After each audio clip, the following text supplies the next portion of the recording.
படங்கள்லாம் பார்த்துட்டு உங்களுக்கு விரிவில் சொல்றேன். அப்புறம் தாசன் நான் சொன்னோன்னே உடனே அதை ஏற்று வந்த எங்கள் அன்பு அண்ணன் எஸ்.ஆர். பிரபாகரன் அவர்கள், தேனப்பண்ணன் அவர்கள், கதாநாயகி அவர்கள், ப்ரொடியூசர்லாம் அப்புறம் சொல்லுவோம், செந்தில்நாதன் அவர்கள், கவிஞர் சினேகன் அவர்கள். அவர் பாடல் மட்டும் இல்ல, இப்ப வர ரீல்ஸ்லயே வந்து ஃபேமிலிக்குள்ள எல்லாம் பூந்துட்டாரு.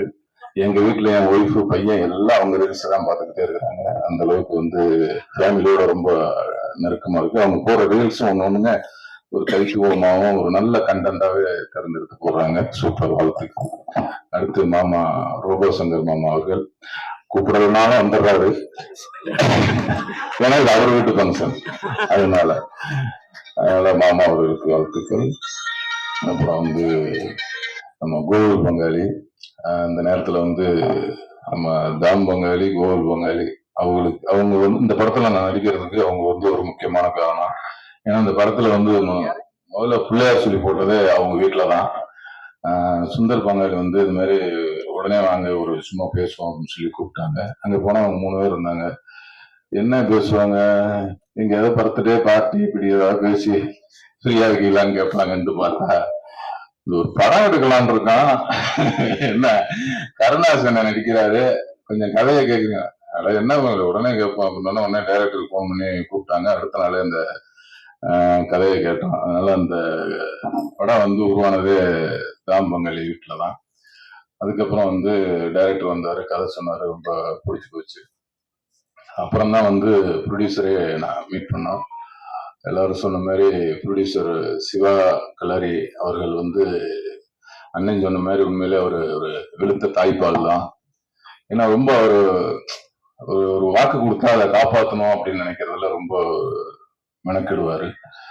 அந்த மாதிரி ஒரு நல்ல கதையை பண்ணணும், ஒரு காசுங்கிறது முக்கியம் இல்லை, நம்ம ஒரு ஸ்டாண்டர்டா ஒரு நல்ல படம் பண்ணணும் அப்படின்னு நினைக்கிற ஒரு தயாரிப்பாளர். அந்த அளவுக்கு ஒரு நல்ல கதையா செலக்ட் பண்ணி அதுக்கான கதாபாத்திரங்களுக்கு நல்ல நல்ல ஆர்டிஸ்டை செலக்ட் பண்ணி சிறப்பா ஒரு டைரக்டரையும் அறிமுகப்படுத்தி இன்னைக்கு இந்த ஒரு மேடையில எல்லாரும் உட்காந்துருக்கோம்னா அதுக்கு வந்து சிவா கலரி அவர்கள் ரொம்ப முக்கியமான காரணம். அவரு இதே மாதிரி நல்ல நல்ல படங்களா நடிக்கணும், அதுல நாங்கெல்லாம் நடிக்கணும்னு ஆசைப்படுறோம்.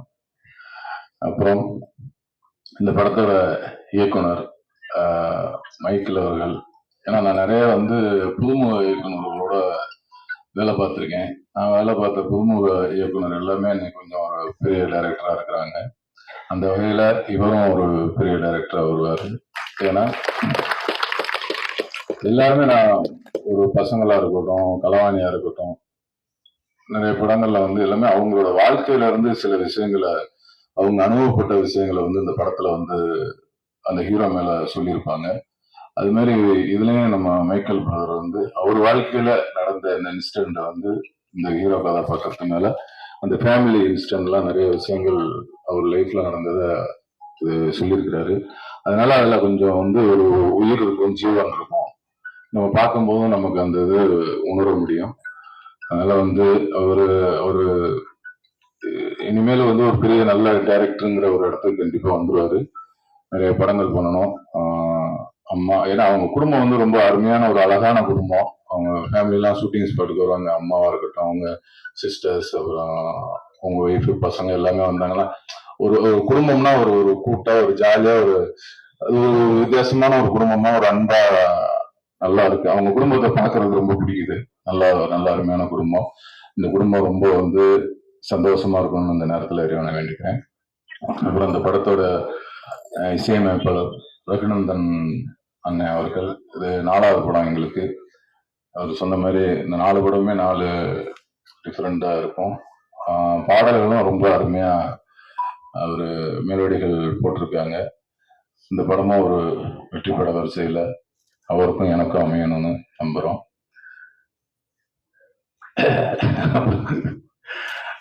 ரொம்ப நன்றி, இவ்வளவு நேரம் இருந்தீங்க. அப்புறம் வந்து நம்ம கருணாசனன்னு நானும் வந்து ஒரு 15 வருஷம் பழக்கம். ஆனா படமா பண்ணது வந்து இதான் ஒரு 15 வருஷம் கழிச்சு ஒரு அழுத்தமான ஒரு கேரக்டர் பண்ணணும் அப்படின்னு சொல்லி, அதுவும் ஒரு மைக்கேல் மூலியமா வரணும்னு சொல்லி இத்தனை வருஷமா காத்திருக்கிறதா நினைச்சிருக்கோம். ஏன்னா அந்த அளவுக்கு ஒரு அழுத்தமான கேரக்டர்.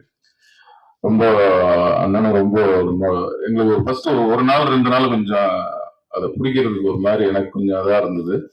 அப்புறம் 2 3 நாள் ஷூட்டிங் அதுக்கப்புறம் தான் அந்த கேரக்டருக்குள்ளே போக முடிஞ்சது. ஃபர்ஸ்ட் நாள் பாத்தீங்கன்னா நம்ம திருநெல்வேலியில ஆம்புலன்ஸ்குள்ள உட்கார வச்சிட்டாங்க.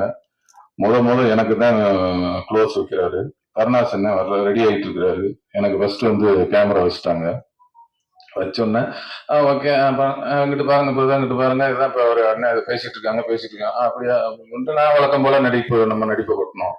உடனே அப்படி இல்லை, லைட்டா பாருங்க, கண்ணை சுமிட்டாதீங்க, கண்ணை இங்கிட்டு பாருங்கன்னாரு. ஐயோ அப்படின்ட்டு ஒரு 6 7 டேக் ஆச்சு. அப்புறம் கஷ்டப்பட்டு ஓகே பண்ணியாச்சு. அப்புறம் அடுத்து அண்ணன் வந்தாரு, கருணாசன், ஃபுல் மேக்கப்போட எல்லாம் போட்டு என்னப்பா ஐடியா அப்படின்னாரு. எனக்கா உள்ளுக்குள்ள சிரிப்பு. சரி வாங்க அப்படின்னு இங்கிட்டு வச்சாங்க கேமரா. அவர் என்ன உட்கார்ந்தாரு. என்னப்பா dialogue? Right okay right. Hello இன்னொரு வித்து இன்னொரு என்ன அப்படி இல்லைண்ணா எனக்கா அங்கிட்டு சிரிப்பு. இவ்வளவு நேரம் நமக்கு அவசரம் இருந்துச்சு. அடுத்து அண்ணன் வந்தாரு, டுமுன்னாரு. அவர் அப்படியே இன்னொரு மோர் அப்படியே 3வது டேக்ல அப்படியே என்னைய பார்த்தாரு. இப்பதானே முடிச்சிருக்கேன் நானு. அப்புறம் அவரு 6 7 டேக் போனது. என்னப்பா அது ரொம்ப இதா இருக்காக்குள்ள, நல்லா தானே பண்றேன், என்ன அப்புறம் போக நல்லா வரணும். நல்லாத்தான் பண்றேன்னு சொல்ற மாதிரி பண்ணா நல்லாத்தான் வரணும், நமக்கு வரலன்னா தம்பி நம்ம பண்ண முடியும் அப்படின்னாரு. இல்லைண்ணே நல்லா தானே இருக்கு, பண்ணா கொஞ்சம் நல்லா இருக்கும்ட்டு.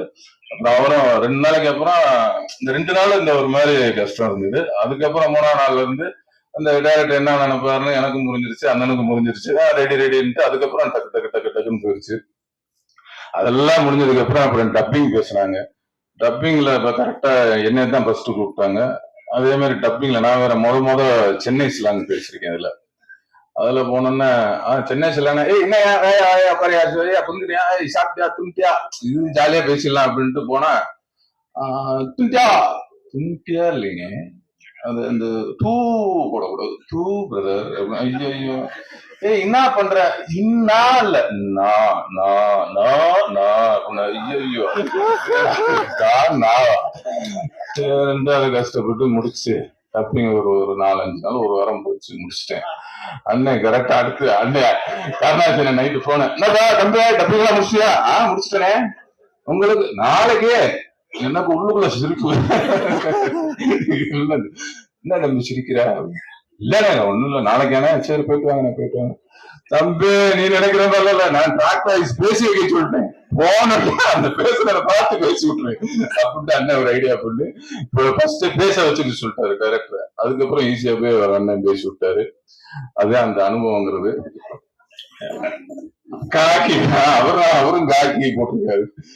அதனால வந்து ரொம்ப இல்ல அந்த அளவுக்கு ஒரு உன்னிப்பா வந்து வேளாங்கக்கூடிய ஒரு, ஏன்னா நம்ம இந்த மாதிரி படம் நடிச்சதில்ல. நம்ம நடிச்சதெல்லாம் இந்தியா போனியா அந்த மாதிரிதான் போயிட்டு இருக்கு. இது கொஞ்சம் ஒரு 2 பேருமே, நானும் அண்ணனும் சரி, கொஞ்சம் ரொம்ப மெனக்கெட்டு பண்ணிருக்கோம். அந்த மெனக்கெட்டு இதை வந்து மைக்கேல் அவர்கள் வந்து எங்களுக்கு வேலை வாங்கியிருக்காரு. ஒரு நல்ல படம், இந்த மாதிரி ஒரு நல்ல படத்தை எடுத்த தயாரிப்பாளர்களுக்கும் இதுல வேலை செஞ்ச நம்ம கேமராமேன், எடிட்டர் சார் அவர்கள், அந்த கவிஞர் அவர்கள், அவங்க பாட்டு மட்டும் இதுல ஸ்பாட்லயே வந்து ரொம்ப சுறுசுறுப்பா ஒர்க் பண்ணக்கூடியவங்கள அவங்களும்.